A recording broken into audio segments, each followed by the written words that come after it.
네, 드디어 이제 베트남에서 내일 옵니다. 제가 왜 이렇게 좋아하는 걸까요? 네. 공감하고 계시는군요. 감사합니다. 자, 오늘 설교 제목 한번 읽어볼까요? 시작. 믿음의 배경음. 네, 배경음이라는 게 있죠. 배경음을 왜 깔아놓을까요? 기분 좋으라고 깔아놓는 거죠. 그렇죠? 이 배경음이 어떤 것이냐에 따라서 사람의 마음은 달라질 수 있다라는 거죠. 여기 웬 아가씨가 한 명 나와 있는데 눈썹이 참 기네요. 뭐가 다른가 봤더니 눈썹이 참 기시더라고요, 이분이. 근데 이분 보시면 굉장히 괴로워하고 있죠. 뭔지 모르지만 괴로워합니다. 근데 여러분 앞에 노트북이 있어요. 노트북이라는 건 뭐냐 하면 요즘은 다 와이파이로 해가지고 외부 세계랑 연결이 되거든요. 노트북에 검색을 하거나 친구들과 소통할 수가 있는데 그게 있지만 끊겼다는 거죠. 그리고 이제 헤드폰, 요즘에 헤드폰들 많이 이제 끼고 댕기잖아요. 헤드폰은 가볍고 비싼 게 좋은 겁니다. 어찌됐든 하고 댕기는데 이 아가씨 있잖아요. 근데 그거 끼지 못하고 있습니다. 뭐냐면 단절이 돼서 혼자 지내고 있는 거예요. 여러분 혼자 지내면 안 됩니다. 네, 어떻게 해야 되죠? 교회로 뛰쳐 나오셔야 돼요. 정기적으로 나오시고. 근데 이런 분들이 있어요. 교회는 언제 문을 여나. 교회고만 가고 싶다. 그것도 문제가 있는 거예요. 왜냐하면 교회 나와서 예배 드릴 때는 예배 딱 드리시고 일상에서 활동을 하실 때는 일상생활 잘 하시고 그리고 오기 전에 할 거 있으면 끝내놓고 오시고 그래서 스스로 그거를 끊고 맺고 연결하는 거를 하실 수가 있어야 돼요. 그래서 믿음의 배경음이라는 것은 배경음이 나를 돕기도 하지만 어떨 때는 배경음을 꺼야 될 때도 있는 것이죠.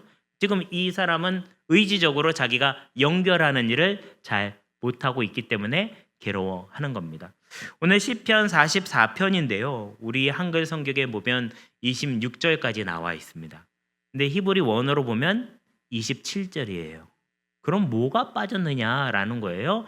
표제어라는 게 빠져 있는데 우리 한글 성경에는 다른 색깔이나 조그만 글자로 써 있는데 뭐라고 써 있냐면은 내가 써 갖고 왔는데 어디 있지? 여기 있구나. 고라자손의 마스길이라고 이렇게 써 있어요. 고라자손의 마스길. 고라자손은 알겠는데 마스길은 뭔가? 마스길은 교훈, 지혜 뭐 이런 뜻이에요. 우리가 저 사람 지혜가 있다 없다 이런 얘기를 하지요. 근데 이 지혜 중에서도 하나님이 주신 지혜가 있어요. 이런 지혜는 뭐라고 부르냐면 은사적인 지혜라고 불러요. 공부를 많이 했다고 해서 이 지혜가 생기는 거는 아닙니다. 하나님이 주셔야 돼요. 그럼 이런 지혜는 어떻게 얻게 되느냐라는 것인데 그걸 오늘 제가 여러분께 말씀을 드리려고 합니다. 돈도 안 받고 공짜로. 네. 돈 얘기 나오면 다들 좋아하시더라고요. 왜 그러지? 네. 자, 옛날에는 이런 거 가지고 들었어요. 테이프가 있고요. 카세트에 넣고 이렇게 헤드폰으로 딱 끼고 듣는 거예요. 아버지가 물려주신 카세트. 그 안에 있는 거를 듣는 거죠. 아버지가 듣던 음악 나도 좋아서 들을 수가 있습니다. 그래서 이렇게 마스길이라는 것은 배경으로 흐르는 음악인데 이런 거를 젊은 사람들은 로파이라고 불러요. 야, 너는 공부하면서 무슨 음악을 듣니? 이렇게 말하지만 그거 들어야지 된다는 거예요. 그래서 긴 호흡이 필요한 작업. 3시간 동안 공부할 때는 3시간짜리 공부할 때 듣는 음악이 유튜브에 있습니다. 저거 왜 듣나 싶지만 그거 들어야지 공부가 된다는 거예요. 그거 안 들어서 성적이 안 나오는 건 아닌 것 같지만 그냥 존중해 주는 거죠. 어찌됐든 그런 게 있는데 그런 것처럼 시편 44편은 우리가 호흡이 긴 어떤 일을 할 때 필요한 성경이라는 거예요. 실제로 그렇게 길지는 않아요. 근데 거기 담긴 지혜가 평생을 끌고 갈 만큼 길다는 거예요. 얼만큼 길까요? 시간으로 따지면 120년. 예. 여러분 120세까지 살 생각을 하셔야 돼요. 예. 예전에 어디 제가 다른 교회 있을 때 차로 어르신들을 모시고 가는데 거기 어르신들이 잔뜩 타고 계셨는데 어르신들이 하나같이 하는 말이 내가 이렇게 오래 살 생각이 없었다. 아니 본인이 생각한 나이보다 훨씬 넘어서 살고 있다는 거예요. 이렇게 살 계획이 없었다는 거예요. 저희 어머니도 맨날 나는 60살까지 살고 싶다. 근데 77세시거든요. 네. 그러니까는 이게 뭐 그렇게 놀라시죠? 네. 그게 마음대로 되는 게 아니라는 거예요. 직장을 오래 다니고 싶지만 그래서 요즘에는 49세면 은퇴하신다는 거예요. 49세면 은퇴한다는 거예요. 네. 신문에 났잖아요. 다 보셨잖아요. 아시잖아요. 그러니까 나머지 90살까지 살았는데 40년은 어떻게 살 거냐. 긴 호흡을 가는 어떤 지혜가 필요하다 그거예요. 어떤 지혜? 하늘로부터 내려오는 지혜. 사람들이 주는 지혜 말고요. 그래서 과제나 독서나 기도 등을 할 때 몰입을 위해서 적합하다. 사람이 어떤 일을 하기 위해서 왜 음악을 틀어놓느냐? 음악이 방해될 것 같지만 몰입에 필요하다는 거예요. 여러분도 예배 와서 이렇게 드릴 때 제가 처음에 이제 일부러 웃긴 얘기 하잖아요. 이제 점점 이제 마음문을 열고 웃었는데 이제 그때 이제 뭔가 좀 충격적인 얘기를 훅 던지는 거죠. 이제 이게 이제 마음을 슬슬 열면서 몰입을 시키는 과정이 있다. 뭐든지 몰입을 해야지 사람이 편안하고 잘할 수가 있는 겁니다. 신앙의 몰입을 지혜를 얻으려면 마스길 44, 시편 44편을 봐야 된다라는 것입니다. 사람은요 이렇게 사회 속에 속해서 살고 있는 거예요. 혼자 사는 존재가 아니에요. 그래서 인간이라고 한자로 쓰죠. 인간이 뭐예요? 사람 사이라는 뜻이죠. 사람과 사람 사이를 살아가는 게 인간이라는 거예요. 그래서 사회 속에서 살아가는 존재. 여러분도 만약에 혼자 여기 금요일에 나와 있어봐요. 저랑 단둘이 있어요. 저야 뭐 상관없이 좋겠지만 여러분은 조금 힘들걸요? 딴짓을 할 수도 없고 핸드폰을 볼 수도 없고 다리를 달달 뗄 수도 없고 제가 계속 다 쳐다보는 것 같고 사실은 그냥 이렇게 다 앉아 계셔도 다 보이긴 보여요. 뭐 하시는지. 그래서 나중에 집에 가면 저는 이름을 적어 놓습니다. 태도가 불량했음. 아무개 권사님. 벌써 3번째. 뭐 이렇게 적어 놓는단 말이죠. 네. 그러니까 어쨌든 사회 속에서 살아가는 개인이 존재한다라는 거죠. 그러면 어떻게 우리가 하나님의 말씀으로 지혜를 얻을 수 있느냐? 첫째 한번 읽어볼까요? 시작. 사회와 개인 속에 담긴 과거의 정체성. 이렇게 사람이 여러 명 있지만 저 빨간 장기 같은 게 나예요. 나를 뜻하는 거예요. 이렇게 떨어져 있지만 또 사회 속에 속해 있고 사회 속에 속해 있지만 또 떨어져 있는 게 나라는 존재라는 거죠. 근데 사회와 개인 속에서 담긴 과거의 정체성이 있는데 그게 뭐냐면 이 성경 말씀 한번 읽어보도록 하겠습니다. 시작. 하나님 우리는 두 귀로 들었습니다. 그 옛날 우리 조상이 살던 그때에 하나님께서 하신 그 일들을 우리의 조상이 우리에게 낱낱이 일러주었습니다. 여러분 이 우리 교회도 모래내 감리교회도 모래내 감리교회는 뭡니까? 이렇게 물어보면 각자 하는 이야기가 있어요. 그 이야기가 모래내 감리교회를 만드는 거예요. 여러분은 누구십니까? 그러면 좀 오늘 예배 드리기 전에 한 번 또 만나고 왔는데 그분의 얘기를 쭉 듣거든요. 그럼 그 이야기가 그분을 가리키는 거예요. 여러분의 얘기를 들으면 제가 여러분에 대해서 알게 되는 거예요. 다양한 많은 이야기가 우리가 이렇게 막 옷을 이게 막 실들이 막 왔다 갔다 하면서 만든 거 아니에요? 이렇게 만든 것처럼 여러분의 이야기가 여러분을 만들어내고 있다는 그 어느 때부터 온 이야기냐? 과거로부터 온 이야기. 여기 지금 우리는 뭐로 들었다고 그래요? 두 귀로 들었다라고 그래요. 여러분 자녀랑 혹시 대화를 하는 데 있어서 벽이 느껴지시나요? 내가 무슨 얘기하면 얘가 잘 안 듣는 것 같아요? 그러면 여러분이 살아온 이야기를 해주셔야 돼요. 여러분이 어릴 적에 자랐던 동네를 한번 데리고 가봐야 돼요. 여러분이 어릴 적에 좋았던 거, 봤던 거, 그리고 갖고 놀았던 거를 얘기를 해주셔야 돼요. 나는 무슨 음식을 좋아하는지 얘기를 해주셔야지 알아요. 네. 그래서 천국 가면 이렇게 동그란 거 주잖아요. 나 대신 말해주는 거.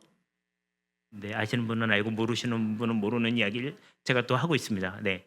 그래서 옛적부터 우리 조상들에게 들었던 그 이야기 내가 두 귀로 들었는데 이거 다시 누구한테 어떻게 얘기해 줄까요? 자녀들한테 내 입으로 얘기해 주고 자녀들은 두 귀로 듣게 된다라는 거예요. 그래서 신앙 공동체라는 건 무엇이냐? 이야기를 이어받고 이어주는 게 신앙 공동체예요.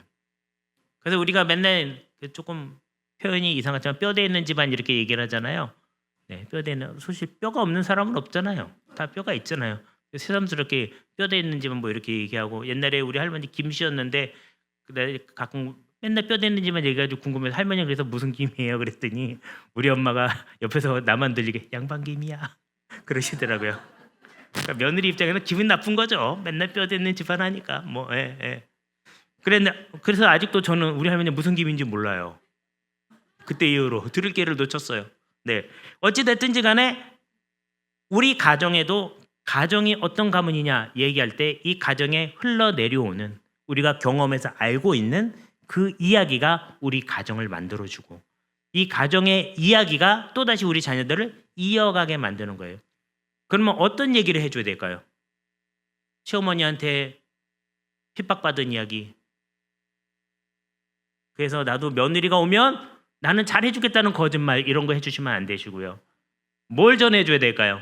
하나님이 우리 가정에 어떻게 역사하셨는지, 우리 가정이 붙들고 살아가는 말씀은 뭔지, 어떤 시기에 어려웠는데 어떻게 이 위기를 극복했는지를 얘기해 줘야 되는 거예요. 그걸 자녀들이 듣고 우리 가정은 이런 가정이구나. 그럼 내가 앞으로 이렇게 이어가야 되겠구나. 이거를 알아야 된다는 거죠. 이게 배경음처럼 흘러야 된다는 거예요. 그러니까 이런 신앙의 이야기가 곧 우리 자녀들의 정체성이 된다는 거예요. 이런 것을 전해주는 여러분 되시기를 주님의 이름으로 축원합니다. 이걸 또 구체적으로 조금 더 얘기를 하면 먼저 나 자신의 이야기가 있어야 되겠죠. 여러분도 예수님 처음 만난 날이 있으시죠? 예수님께 나의 삶을 드리겠다고 약속하신 날이 있고 예수님께 나의 잘못을 회개했던 날이 있고 그리고 너무너무 감사하고 기쁘고 즐거웠던 날이 있죠. 그런 이야기를 하셔야 되는 거예요. 그리고 우리 가족이 위기를 같이 극복했던 날 정말 너무너무 힘들었는데 이것을 가족들이 한마음과 한뜻에서 이겨나가고 그러다가 막 서로 막 싸우기도 하고 문제가 생기기도 했지만 어찌됐든지 이것을 해나간 그 이야기가 있다라는 거예요. 제가 아시는 분이 계신데 그 여자 권사님인데 성이 범씨예요. 범씨가 있더라고요. 맨날 만나면 하룻강아지 범 무서운 줄 모른다 이러면서 굉장히 자기 의가 강하신 분이신데 이분 집에 아들이 있고 딸이 있는데 아들은 엄청난 비행 청소년이에요. 맨날 싸워가지고 경찰서에 끌려가고 엄마가 대신 가서 사과하고 아버지는 태권도 사범이었는데 아들을 태권도로 때리시는 분이세요. 점점 얘기가 복잡해지는데 딸은 너무너무 착해. 근데 이 집이 가정 예배를 드려요. 가정 예배를 드리면 가정 예배 이게 책자가 있잖아요. 이게 막 날라댕겨요. 아니 그렇게 뭐 여러 가지 이해관계가 복잡하신 가정이 모여서 가족들끼리 얘기하면 한 몇 마디 하면 화가 확 나거든요. 그러니까 뭐 가정 예배 드리지 말자 그러면서 막 집어 던지고 싫다 그러고 아들은 뛰쳐나가고 엄마는 들어오라고 그러고 자고 딸은 왜 그러냐고 울고 이게 가정 예배. 가정 예배에서 막 날라다니고 찢어지고 막 제대로 된 적이 없어요. 그런데도 불구하고 일주일에 한 번은 꼭 드려. 저기 멀리 있으면 줌으로 해가지고라도 드려요. 네? 그러니까 가정이 변화를 받더라고요. 이게 우리 가정의 이야기가 될 수 있다는 거예요. 어려웠는데 했다. 이겨나갔다. 여러분 이런 가정 되시기를 주님의 이름으로 축원합니다. 네, 아니 그렇다고 막 이렇게 집어 던지는 가정 말고 극복하는 가정이 되라고. 그 다음에 뭐냐면 신앙 공동체의 이야기예요. 우리 교회가 어떻게 진행되어 왔던 교회다. 어려움이 있었지만 우리가 함께 이 일을 극복했다. 내가 이 신앙 공동체 안에서 이러이러한 도움을 받았다. 그리고 이렇게 함께 활동했던 좋은 기억이 나를 살리게 했고 지금도 하고 있다. 요 세 가지가 꼭 있어야 됩니다. 이게 나를 만들어가고 있는 것이에요. 자, 둘째 영어가 나왔는데 I하고 미입니다. 같이 읽어보겠습니다. 시작. I와 미 사이의 갈등과 상호작용.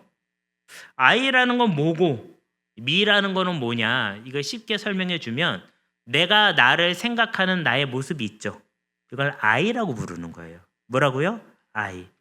다른 사람이 나를 보는 모습이 있죠. 이건 뭐라고 부릅니까? 미라고 부르는 겁니다. 미. 내가 나를 볼 때 나는 너무 훌륭하고 나는 너무 좋아. 근데 이렇게 생각할 수 있는데 다른 사람들이 볼 때는 멀쩡하게 생긴 사람이 교회를 다니네. 요즘 그런데요.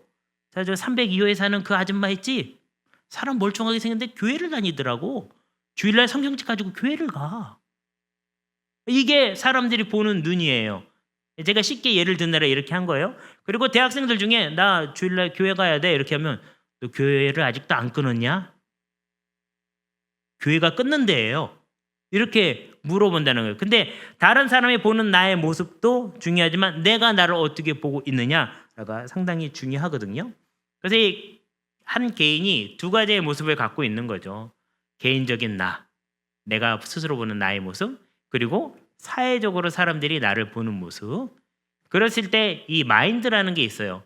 내가 나를 보는 모습과 사회에서 나를 보는 모습이 서로 다를 때, 나는 교회 다니는 게 너무 자랑스럽고 감사하고 행복한데 다른 사람들은 이상하게 본다는 거예요. 그럴 때 나는 이상하게 보는 그것 때문에 창피해서 성경책을 숨기고 교회 가지 않는 척하면서 가지만 다른 사람들이 다 보면 뻔히 교회 가는 게 보이는데도 불구하고 다른데 어디 가세요? 그러면 시장 가요. 그리고 성경책 시장 바구니에 숨겼다가 교회 근처 오면은 꺼내가지고 온다. 그러면 이게 뭐가 잘못된 거냐? 마인드가 잘못됐다고 얘기하는 거예요. 이해가 되셨죠? 밥 먹을 때 기도해야 됩니까? 해야 됩니까? 해야 되죠. 네. 기도 안 하고 머리를 이렇게 쓰다듬으면서 이렇게 하면서 기도했다 그러고 밥을 먹어. 그러면 안 된다 그거예요. 그냥 자신 있게 딱 기도하고 예수님의 이름으로 기도합니다. 아멘. 두 사람이 만나면 누가 대표 기도할까 서로 미루지 말고 한 명이 대표 기도하고 밥 먹으면 되죠. 요즘은 누가 뭐라는 사람 없습니다. 밥 먹을 때 기도했다고 그래서 손가락질하는 사람도 없고요. 그러니까는 할 수 있는 어떤 마인드를 가져야 돼요. 이렇게 주님을 부끄러워하지 않는 마인드를 가져야 된다라는 거죠. 그래서 이렇게 I와 Me가 합쳐지고 마인드가 바르게 형성되었을 때 이 사람은 셀프가 제대로 만들어졌다. 네, 셀프. 물이 영어로 뭐죠? 셀프래요. 물은 셀프. 뭐 이렇게 해가지고 네. 이렇게 얘기하는데 네. 그리고 군만두는 영어로 뭔가요? 서비스라고 그러더라고요. 군만두는 서비스. 네. 집에 가서 웃으셔도 됩니다. 네. 모르시는 분들은 주부에 써드릴게요. 네. 그래가지고 셀프가 만들어지는 거예요. 근데 요즘 사람들 많이 하는 얘기가 있어요. 셀프 브랜딩이라는 얘기를 해요. 셀프 브랜딩 뭐냐면 이렇게 만들어진 내가 상품과 같다는 거예요. 상품. 어디에 내놔도 부끄럽지 않는 상품이 된다는 거예요. 그래서 셀프 브랜딩을 하는 사람이 현대사회는 살아가게 되고 셀프 브랜딩을 한 사람이 유튜브도 만드는 거고 그런 사람이 책도 내는 거고 그런 사람들이 방송에 나오는 거예요. 여러분도 셀프를 브랜딩 하셔야 돼요. 뭐로 해야 될까요? 말씀을 통해서. 자, 말씀 한번 읽어볼까요? 시작. 우리가 주를 잊지 아니하며 주의 언약을 어기지 아니하였나이다. 요게 뭐냐 하면 나의 모습이에요. 여러분 주님을 잊지 않고 오늘 여기 나오셨죠? 네, 물론 물어보긴 했습니다. 오늘 있습니까? 없습니까? 물어보긴 했지만 나오셨습니다. 승리하신 거예요. 그래서 주의 언약을 어기지 아니하였다면 말씀대로 살았다는 뜻이죠. 나 그렇게 살았어요. 근데 중요한 거는 내가 이렇게 살았는데 세상 속에서 나에게 주어진 모습은 어떠냐라는 거예요. 같이 읽겠습니다. 시작. 주께서 우리를 잡아먹힐 양처럼 그들에게 넘겨주시고 무백성 중에 이야기거리가 되게 하시며 나는 이렇게 하나님 말씀대로 살았는데 그러면 복받고 모든 게 다 잘 돼야 될 거 아니에요. 근데 나의 모습을 사회적인 모습을 봤더니 잡아먹힐 양처럼 그들에게 넘겨주시고 누가 넘겨줬다는 거예요? 하나님이 넘겨줬다는 거예요. 무백성 중에 이야기거리가 되게 하시며 하나님이 그렇게 하셨다는 거예요. 근데 여러분이 헷갈리시면 안 됩니다. 왜냐하면 하나님이 모든 것을 주관하고 계시기 때문에 하나님이 그렇게 하신 것처럼 보이지만 실제로 그렇게 하는 거는 누가 그렇게 하는 거예요? 세상의 사람들이 나를 그렇게 하는 거예요. 그럼 여기서 갈등이 생기겠죠. 나는 하나님 말씀대로 계속 살고 싶고 세상의 사람들은 나를 핍박하고 그러면 이제 이 둘 사이에서 마인드가 형성돼야 되겠죠. 어떤 마인드가 형성돼야 됩니까? 시장 바구니에 성경책 놓고 시장 간다고 그랬다가 교회 앞에 와서 꺼내는 마인드가 형성돼야 됩니까? 그럼에도 불구하고 나는 하나님만 믿고 나가겠다. 지금 다른 사람들이 보는 세상의 눈이 아니라 하나님이 나를 어떻게 보시느냐가 더 중요하다라는 마인드가 형성돼야 됩니까? 그죠? 대단하신 분들이시네요. 자, 우리 서로를 위해서 박수 한번 쳐볼까요? 네. 자, 이게 마인드가 벌써 우리는 달라요. 네. 그래서 이게 믿음이라는 건데요. 페이스라는 건데 이것이 신념, 신뢰, 헌신, 신비 이 네 가지로 만들어져 있다는 거예요. 뭐로 되어 있다고요? 신념, 신뢰, 헌신, 신비 이렇게 되어 있다는 거예요. 네, 이 네 가지가 합쳐서 믿음이 되는 거예요. 근데 옛날에는 우리 옛날에 있는 선배 목사님들 잘 해주셨는데 그때는 이런 걸 배우질 못하셨기 때문에 뭐만 가르쳐 줬어요?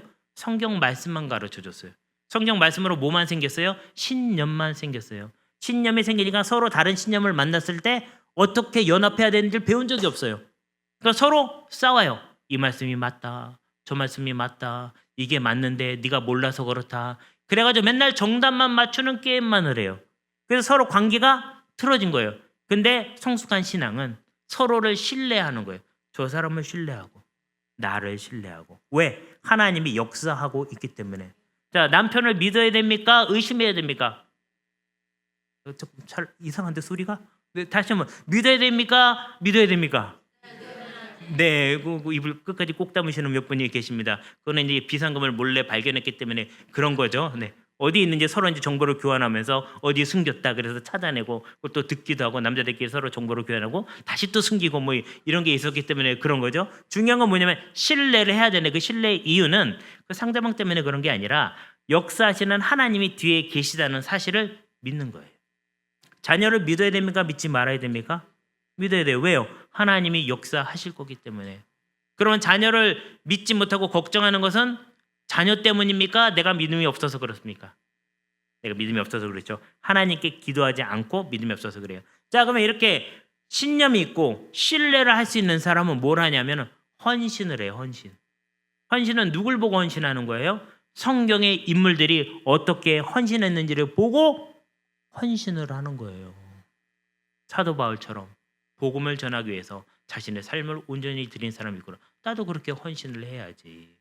한나와 같이 자신의 자녀를 하나님께 바치는 사람이 있구나. 나도 그렇게 헌신을 해야지. 다윗과 같이 자신의 삶을 어렵고 힘든 중에서도 하나님의 기름 부으심을 믿고 끝까지 나아가는 사람이 있구나. 나도 그렇게 헌신을 해야지. 그래서 그 성경의 이야기가 나의 이야기가 되고 그리고 나도 그렇게 살았더니 정답이 딱 나오는 게 헌신이에요. 헌신까지 가면 대단한 신앙의 경지에 이른 겁니다. 근데 이런 게 있어요. 내가 어느 날 암병이 걸렸어요. 병원에 갔더니 못 낫는데요. 집에 가서 좀 쉬었다가 생명이 닿으면 그때 그냥 이렇게 돌아가셔도 전혀 이상하지 않다는 거예요. 하나님께 제가 그랬다는 게 아니고요. 저기 기도원에 가가지고 열심히 기도했더니 하나님이 역사해 주셔서 병이 깨끗이 낫게 되었어요. 죽을 수밖에 없는 사람이 갑자기 병에서 노임을 받아요?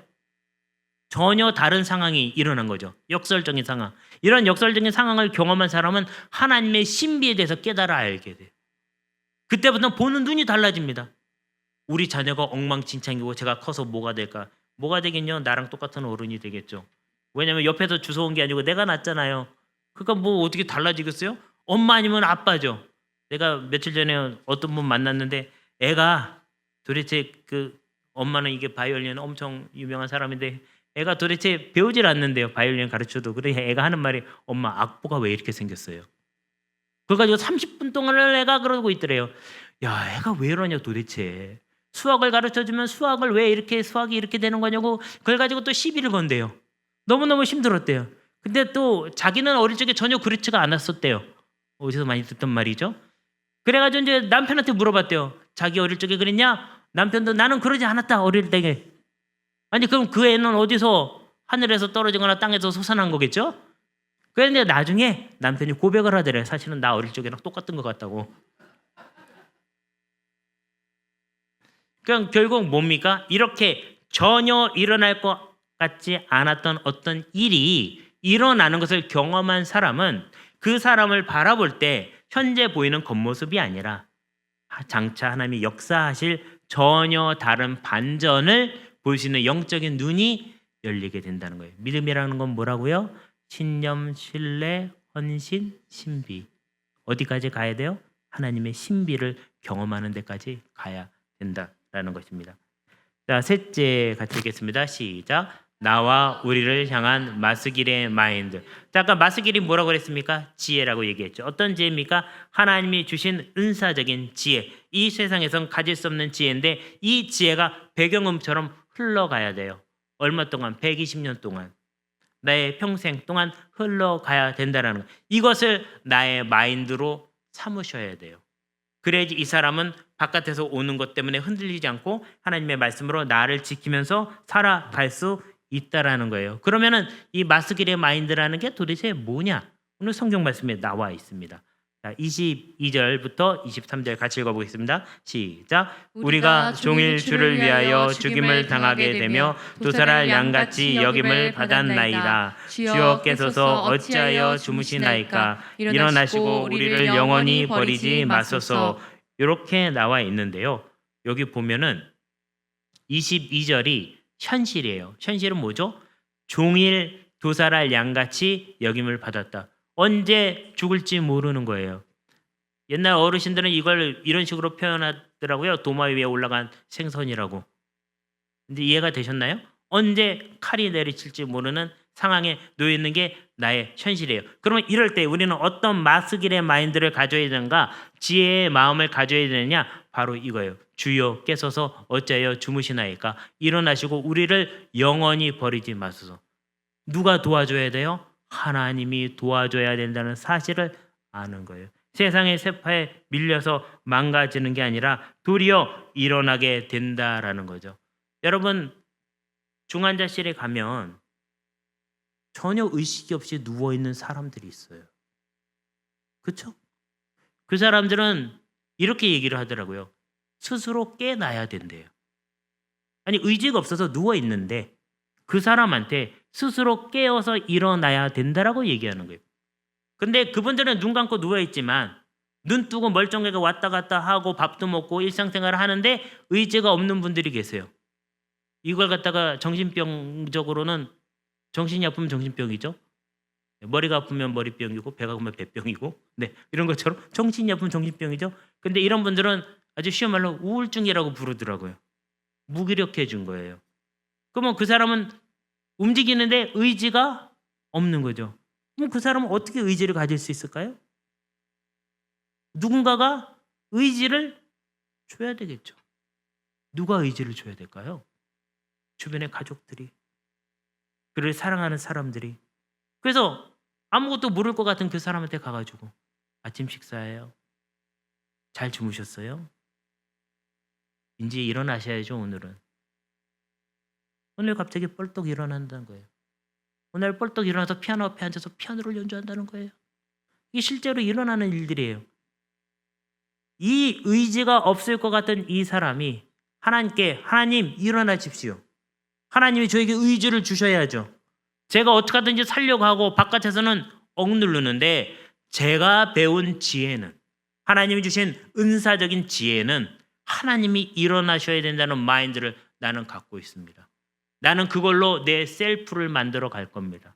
세상 사람들이 뭐라고 해도 하나님이 나를 도우실 줄로 믿습니다 라고 얘기한다는 거예요. 그래서 이렇게 책장을 넘길 때 어느 쪽으로 넘겨야 될까요? 계속 앞으로 나가야 되겠죠? 뒤로 가면은 편안할 수는 있지만 앞으로 가면은 기회가 있다고요. 어떤 기회? 하늘이 주신 기회, 하나님이 주신 기회, 문이 닫힌 것 같지만 열리는 기회가 우리에게 있다라는 거예요. 그래서 사회 속에서 사는 개인으로서 내가 가질 마스길의 마인드는 뭐냐? 힘들지만 하나님이 주신 기회를 향해서 나아가자라는 것입니다. 예수님도 어떤 길로 가라고 얘기하십니까? 넓은 길, 좁은 길, 좁은 길. 찾는 사람 없다. 힘들고 어렵다. 험하다. 그래도 그 길로 가야지 영생의 길이 된다. 넓은 길은 찾는 사람이 많다. 쉽다. 갈 수 있다. 그렇지만 거기 가면 멸망의 길이 된다. 오늘 우리가 어떤 마인드를 가질 거냐라는 거예요. 하나님, 제가 그동안 좁은 길 많이 왔거든요. 좀 힘드니까 넓은 길로 좀 가면 안 될까요? 요 마인드가 잘못되고 있는 거죠. 그러면 내 자신 셀프가 어떻게 되겠어요? 망가지는 거죠. 하나님, 저 사람 복 받고 왜 나는 복 못 받아요? 그건 내가 셀프를 망가뜨렸기 때문에 그런 거죠. 이해가 되셨나요? 자, 그러면 우리가 긴 호흡으로 살아갈 때에 하나님께 44편 26절을 소리 치면서 외쳐야 될 텐데 저는 이거를 이렇게 만들어 봤거든요. 마스길의 샤우팅이다. 그래서 네 가지 부분으로 나눠봤어요. 일어나십시오. 우리를 어서 도와주십시오. 주님의 한결같은 사랑으로 우리를 구하여 주십시오. 네. 이것을 어디다 써가지고 냉장고에도 붙여놓고, 네? 우리 자녀들 방에도 붙여놓고, 심이 안 날 때마다 읽고 하나님이 개입해 주셔야 됩니다. 하나님이 도와주셔야 됩니다. 이렇게 할 때 그런 역사가 나타나게 될 줄로 믿습니다. 한번 이걸 큰 소리로 한번 외쳐볼까요? 시작. 일어나십시오. 우리를 어서 도와주십시오. 주님의 한결같은 사랑으로 우리를 구하여 주십시오. 이러한 믿음으로 승리하는 여러분 되시기를 주님의 이름으로 축원합니다.